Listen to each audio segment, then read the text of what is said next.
Mei is the female playable character of Gen 3, and much like with Brendan, she presents a fascinating opportunity to chart the series' changing design aesthetic by comparing her design across the original, Emerald, and the remakes. The limbs, especially the legs of Ken Sugimori's early designs, for example, were often on the stockier side. Perhaps this is a result of having to squash his designs into tiny Game Boy sprites, but whatever the reason, you can see that the legs of both Brendan and Mei slim down to basically half of their original size as the generations go on, as well as generally lengthening their proportions across the board. This does change the physical vibes of both characters quite a bit. The bulkier legs and more bottom-heavy designs naturally feel a little bit more grounded and a little bit more physically powerful, while the longer, lankier designs feel more like they're aiming for a light-footed acrobatic athleticism. Mei's original design mirrors Brendan's color scheme, but where he's wearing a loose tracksuit, she's dressed in a tight jacket and jogging shorts, which creates a pretty effective contrast between their costuming. It's designed to help them work also as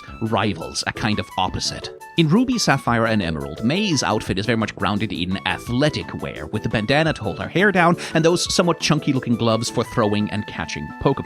This all contributes to a vibe of this is someone who is dressed to do a specific athletic activity, like someone who's going jogging. In this case, the activity is Pokemon catching, but the point is, this looks less like fashion and more like this is part of her toolkit as a trainer. The remakes switch that vibe up a lot, though, replacing her bandana with a front-facing bow, removing the gloves, and replacing her track jacket with a halter top. She keeps the compression shorts and sneakers, but the vibe here is much less one of doing specialized athletic activities and more one of general social fashionability. And honestly, I think the remakes kind of lose something in that transition. The original design for Mei feels like the kind of intensely athletic-minded competitive person who's ready to hike for weeks and track her Pokemon catching metrics every hour, whereas the remake version feels decidedly more casual about it. Her outfit is definitely cuter, and I do really like the kind of X-shape her front-facing bow creates with her bangs on her head. That's very visually appealing, but the remake design just doesn't quite feel like it's the same person anymore.